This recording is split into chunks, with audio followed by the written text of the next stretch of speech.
Hello student, आज हम अध्ययन करेंगे डाइजेस्टिव सिस्टम ऑफ ह्यूमन के अंदर अग्नाशयी रस द्वारा भोजन का पाचन।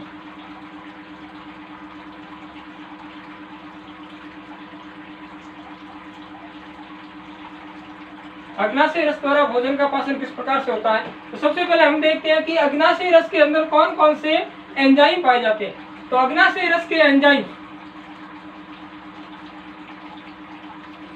अग्नाशयी रस के एंजाइम, पहला एंजाइम जो होता है वो होता है ट्रिप्सिनोजन।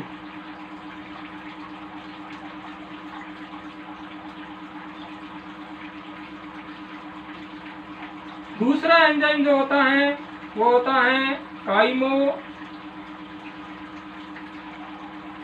ट्रिप्सिनोजन।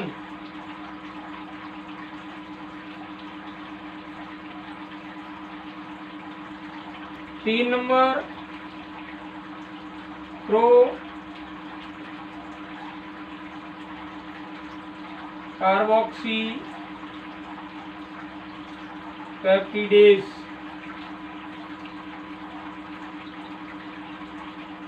चार नंबर प्रो इलस्ट्रेज।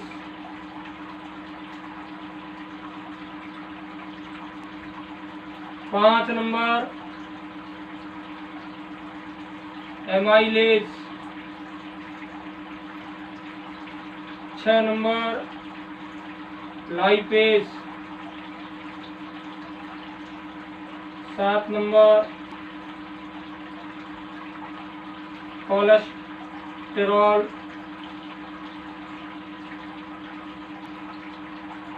एस्ट्रेस।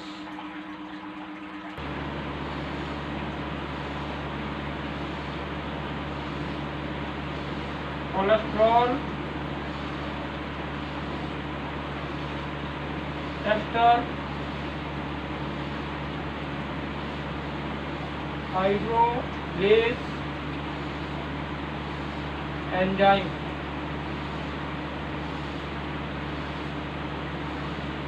कोलेस्ट्रॉल एस्ट्रेस को कोलेस्ट्रॉल एस्टर हाइड्रोलेज एंजाइम भी कहा जाता है। 8 नंबर पे इसके अंदर एंजाइम पाया जाता है वो होता है फास्फोलाइपेज।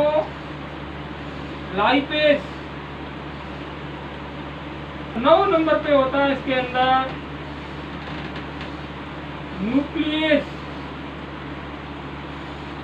न्यूक्लियस एंजाइम जो होता है वो 2 प्रकार का होता है, राइबो न्यूक्लियस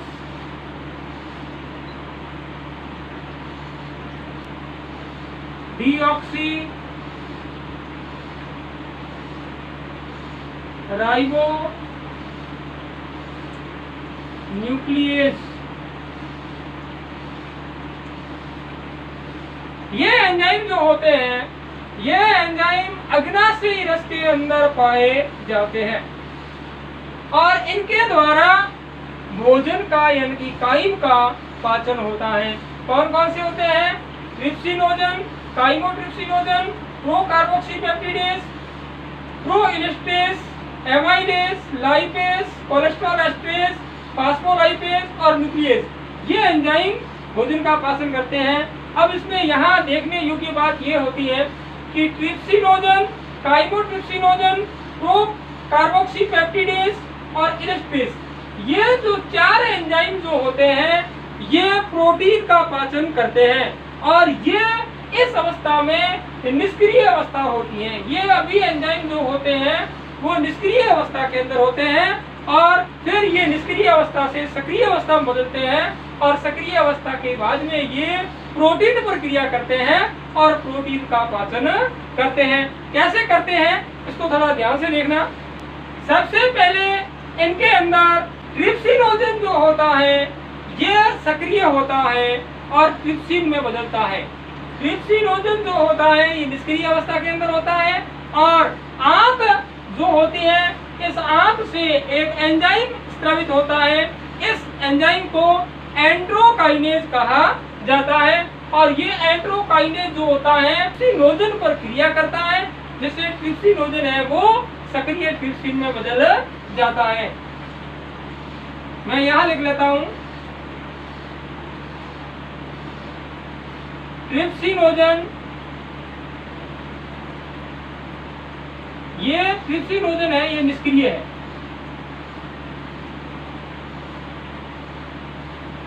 निष्क्रिय अवस्था के अंदर होता है ट्रिप्सिनोजन। अब इस पर क्रिया करता है आंत से स्रावित होने वाला एंजाइम एंटेरोकाइनेज।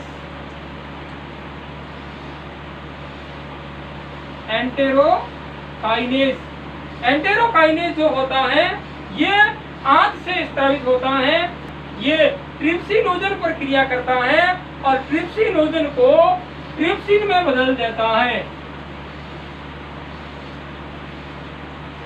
और ट्रिप्सिन जो होता है यह सक्रिय होता है।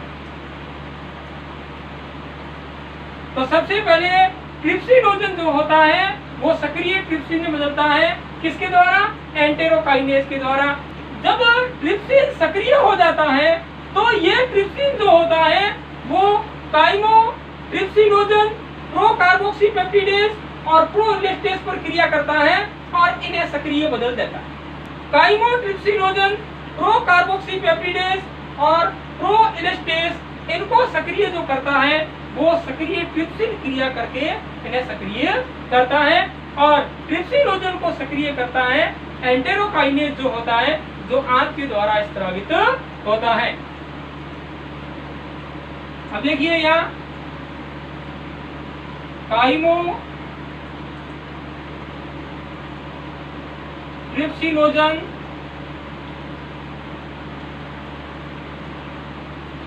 पर किसने क्रिया की? ट्रिप्सिन ने। और काइमो ट्रिप्सिनोजन जो होता है वो किसमें बदल गया? काइमो ट्रिप्सिन में बदल जाता है। इसी प्रकार से प्रो कार्बोक्सी पेप्टिडेज पर ट्रिप्सिन ने क्रिया की। प्रो कार्बोक्सी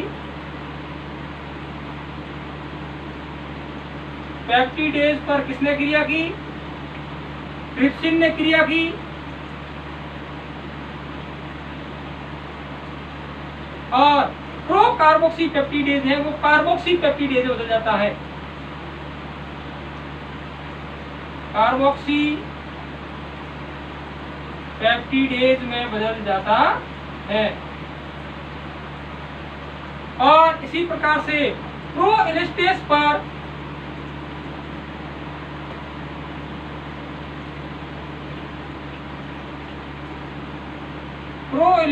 पर ट्रिप्सिन ने क्रिया की और प्रो इलेस्टेज है वो इलेस्टेज में बदल जाता है।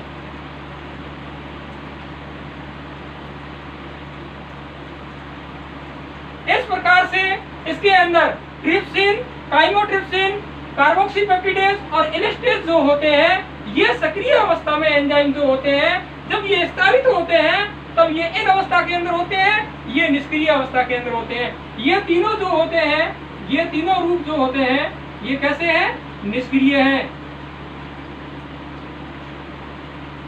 और ये तीनों रूप कैसे हैं? सक्रिय हैं।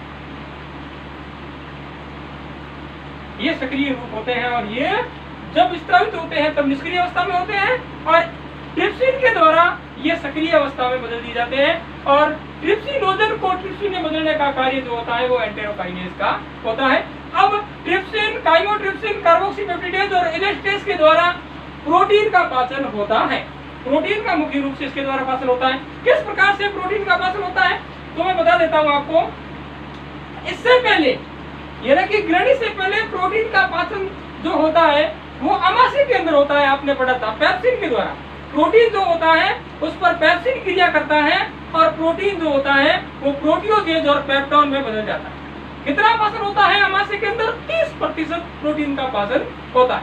अब 70% जो होता है वो प्रोटीन होता है, 30% जो होता है वो प्रोटियोजेज और पेप्टोन होता है। प्रोटियोज, पेप्टोन और पॉलीपेप्टाइड।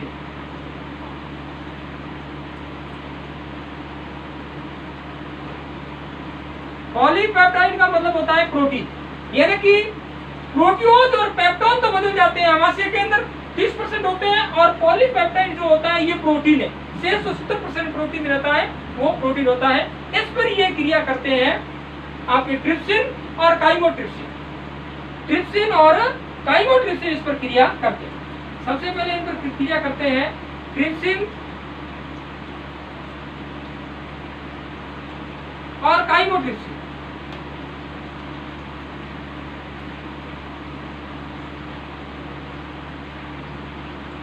और इसकी जो पीएच होती है वो 7 होती है।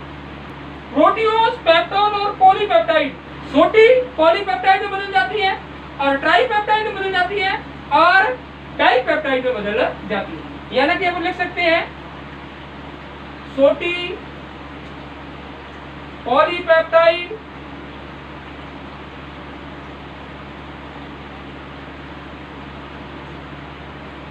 ट्राइपेप्टाइड और डाइपेप्टाइड।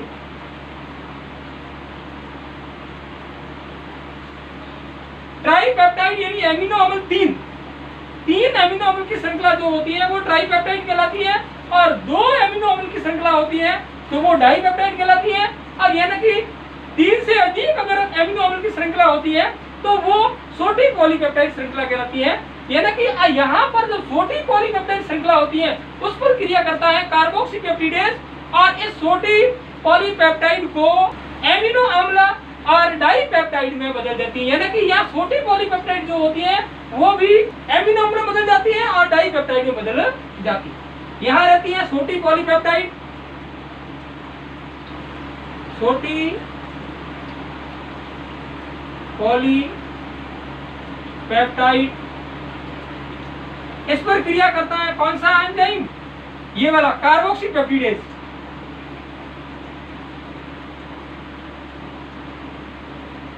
कार्बोक्सीपेप्टिडेज क्रिया करता है और ये बदल जाती है एमिनो अम्ल के अंदर, जो प्रोटीन का अंतिम पाचन होता है, और डाइपेप्टाइड के अंदर। अब प्रोटीन किस अवस्था के अंदर रहा? अब जो प्रोटीन जो होता है वो ट्राइपेप्टाइड के अंदर है, डाइपेप्टाइड के अंदर है, और बाकी एमिनो अम्ल का पाचन अंतिम हो गया।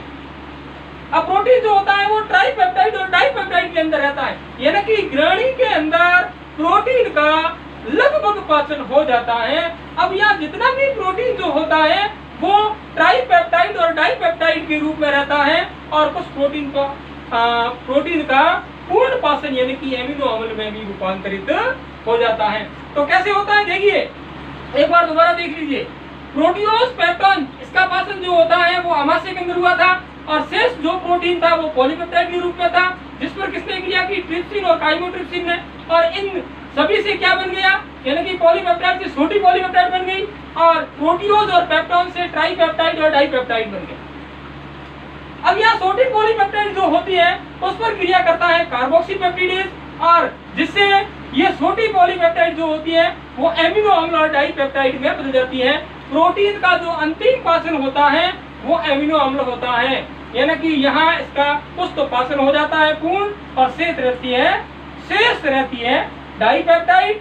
इस प्रकार से प्रोटीन के अंदर ट्राइपेप्टाइड, डाइपेप्टाइड के रूप में प्रोटीन रहता है ग्रहणी के बाद। अब यहाँ रहता है इलेस्टेस एंजाइम जो होता है, ये भोजन के अंदर जो इलास्टिन तंतु होते हैं उन इलास्टिन तंतुओं का पाचन होता है, ये इलेस्टेस एंजाइम करता है। इस प्रकार से प्रोटीन के पाचन के अंदर जो एंजाइम होते हैं वो होते हैं ट्रिप्सिनोजन, काइमोट्रिप्सिनोजन, प्रोकार्बोक्सीपेप्टिडेज और एलेस्टेस। इस प्रकार से प्रोटीन का पाचन ग्रहणी में हो जाता है।